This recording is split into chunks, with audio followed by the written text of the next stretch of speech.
Hey guys, figured I'd make a really quick video going over some of the questions that people have about fermenting chicken pellets. So that's what we're going to do today. Well, fermenting pellets, or if you're going to ferment scratch or seeds, it's a real easy process, and there's a lot of different reasons. Excuse the noise. There's a lot of different reasons you may want to do that. One is I can take and almost quadruple the amount of food that I'm giving the chicken, so it's a little money saver in that sense. The other reason is it's easier for them to digest, and it adds probiotics to the food. So nutritionally speaking, it's probably a little better for their gut than just eating dry, solid food. So there's a few reasons to do it. I'm going to do it because it stretches how long my food lasts. I don't have to buy as much. But it's a simple, at least for me, it's a simple formula. And depending on the brand pellets that you go with, I'm going to add a 1-to-2 ratio of pellets and liquid. So the first thing we're going to do is take our pellets and dump them in a bucket. Now you can measure these, and typically on a week-to-week basis, I use, I believe, 8 cups of pellets to 16 cups of liquid. And that usually makes about a week's worth of food. Now I don't feed exclusively the fermented pellets. I also feed mixed dry pellets that they can eat as they please. They free range, and they also get scratch. But I'm going to make about 1 week's worth of food. It's quick and easy to make, so I can whip up another batch if I need to. But the first thing is, for me, would be about 8 cups. I'm just using this container, and because it's a 2-to-1 ratio, it makes measuring real easy. Now I'm just going to add 2 containers of liquid. Okay, the next thing I'm going to add is 1 container of liquid, and I say liquid because you can add water, you can add whey. And the first container I added was just whey that we had left over from making yogurt. It adds a little extra probiotics to the mix, and it starts the fermentation a little bit quicker, but it's not necessary. You can just use water if you want. And now I'm just going to add 1 more container of water.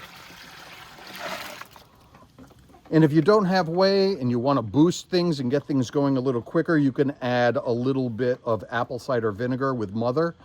That's really good for their gut health as well. Throw that in with your water mix.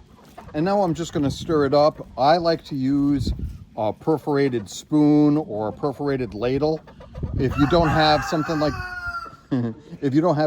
this, you can use a slotted spoon. That works fine too. And just stir up what you have in the bucket. And we just want to make sure everything's wet and there isn't any air pockets in there anywhere. So just get that all stirred up. And I'm going to throw a lid on this. And I'm going to let it sit for at least 24 hours. I'll bring you back tomorrow and I'll show you what it looks like.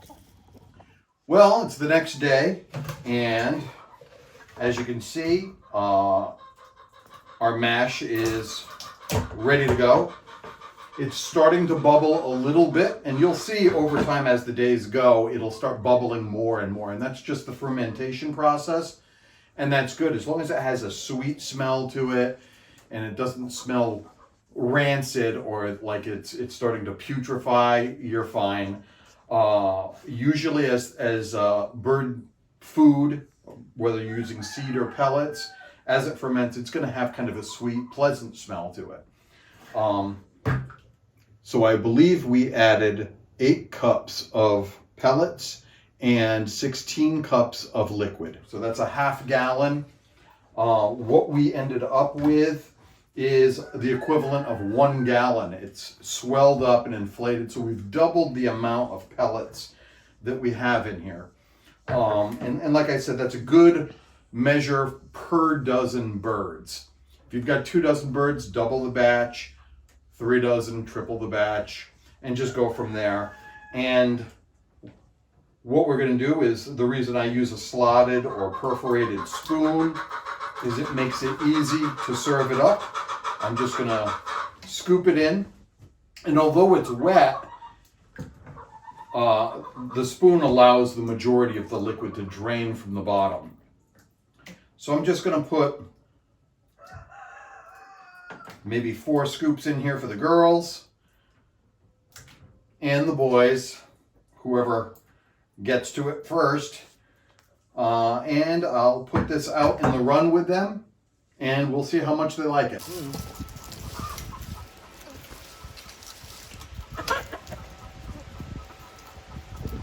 Hey, come and get it, girls.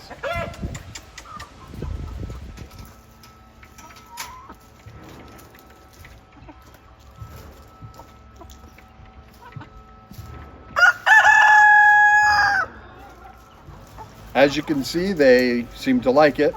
And it's not early in the morning here. It's unfortunately, I was unable to get to this project for the video at least. So it's in the afternoon, they've already eaten, and it doesn't seem like they've slowed down at all. Normally for this many chickens, I would have given them a lot more of that mash. But because they've already eaten, we started with 4 scoops. And you can do that. You can give this as a treat, not just as their primary source of food. But if you switch out your food this way, you can save a lot of money, give them something a little bit more nutritious, and something that increases their gut health. You'll end up with a more tame molt on your birds. You'll end up with thicker eggshells. There's a lot of benefits. You should give it a shot. Hope you liked the video. If you like this type of video, let us know down in the comments below. Give us a like, share it with your friends, and I'll talk to you in the next one. Bye.